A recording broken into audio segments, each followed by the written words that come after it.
to Nomcast, where we take a deep dive into your food and splash around to see what we can find. I'm your host, Alice Zaslawski. And today, we're peeling back the layers to learn more about why foods taste really good. Before we get started, I want to ask everyone to check if their brains are switched on and fully charged, because there'll be a quiz at the end. Okay, let's go. We've talked a lot about layers already. Soil has layers. Onions have many delicious layers. Our gut microbiome has layers. Today, we're exploring another kind of layer. Layers of flavour. Our bodies have something called taste receptors. They're cells in our taste buds that mean we can perceive the flavour of our food, just like how our ears help us hear and our eyes help us see. And there are multiple kinds of taste receptors, so we can pick up on all the distinct flavours in our food, from juicy lemons to gooey cheese and scrummy nuts. The way it works is, when a meal enters our body and is mixed with saliva, small molecules from the food can be sensed and the receptors activate. They're kind of like puzzle pieces. If the taste receptor fits the flavour, they click together. That sends a signal through our nerves to our brain, which tells us if we like what we're tasting. Yummy. You might think our taste receptors are only in our mouths. After all, that's where the food goes, right? I mean, unless we're spilling it on our clothes, usually it goes in our mouths. But actually, scientists have found taste receptors throughout our body. We have them in our stomachs, our intestines, our lungs, and even our brains. And no one really knows why. Scientists used to think we had 4 kinds of taste receptors, but now we know there are at least 5. Welcome to Millionaire Hot Pot. Today's contestants are salty. Salty is the most basic taste receptor in our bodies, but that doesn't mean it's not essential to our well-being, in moderation. Sweet. Sugar gives us energy, which is why our taste receptors are so drawn to sweet flavors. It's even in breast milk, the first food most of us ever have. Sour! Sour doesn't just help us taste citrusy, tart food, it also helps us to identify when food has spoiled or gone bad. Bitter! Sometimes bitter can be a warning to us that the food we're about to eat isn't good for our bodies. Wait, I'm hearing there's a latecomer to our game! Welcome, Umami! Umami, the latest new addition. Umami taste spreads across our tongues and lasts longer than other basic tastes. It even makes our mouth water. Everybody ready?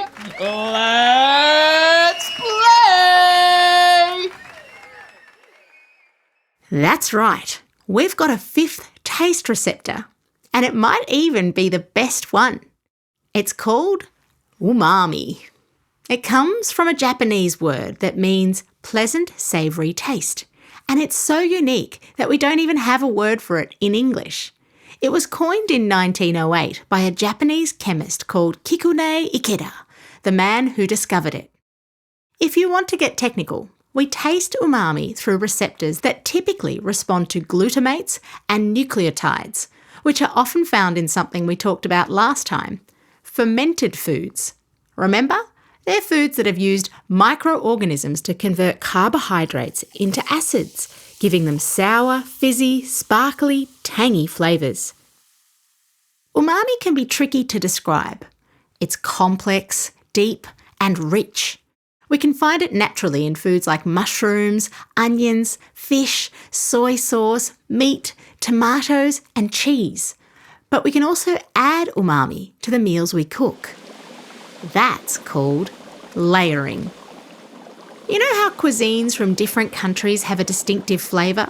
Like a pizza tastes like tomatoes and garlic and oregano, and sushi tastes like vinegar and sugar and seaweed. Lots of traditional meals start with a trinity, which is where 3 ingredients are cooked in butter or oil to start a dish and give it a distinctive, rich flavour. All around the world, onions are layered with spices, sweet veg or strongly flavoured roots like ginger to establish deeply flavoured, satisfying meals. They're often cooked low and slow, which makes great sense at the chemical level. The slow heat breaks down long-chain proteins into distinctive amino acids, some of which pack a flavour punch. Here, in the depths of favourite cooking pots, pans, and ovens, we see the incredible origins of something common to all humanity. Excellent flavour combination. Italians call this a sofrito. Minced carrots, celery, and onions. The same ingredients make up France's mirepoix. In the deep south of the United States, Cajun and Creole cooks start their cuisine with the Holy Trinity: onions, celery, and capsicum. Across the waves in Thailand, meals are layered with galangal, a root spice similar to ginger, lemongrass, and makrut lime. And in India, the diced onion is layered with spices sautéed in ghee to create a characteristic layered base of flavor, full of umami. Have you ever eaten something seriously delicious and afterwards just thought, wow, I'm so satisfied? Researchers have found that umami flavour increases our appetite, so we want to munch on it, but it also increases how satisfied we feel after eating, even if we're eating the same amount. Our bodies love flavour so much that we actually feel fuller when we eat something with umami-ness. Taste isn't the only way we enjoy food either. Our eating experience also uses our other senses. Sometimes people say we eat with our eyes. Not literally, that would be pretty messy. But the way our food looks can affect how much we enjoy it. It's the same for how hot or cold it is and what wonderful textures we find inside. Loving our food is a total sensory adventure, and the way it smells might be the most important of all.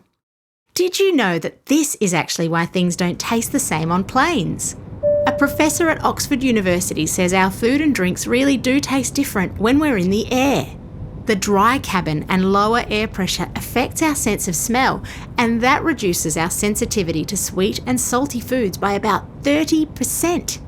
Celebrity chef Heston Blumenthal even tried giving passengers a nasal spray to clear their sinuses before they flew. But when people didn't like that, he turned back to that most intriguing taste of all: umami. Umami isn't affected by high-altitude dining, and some scientists think it can even be enhanced when our senses are affected.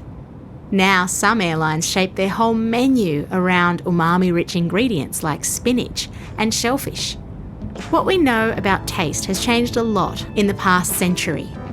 Who knows what else we might discover?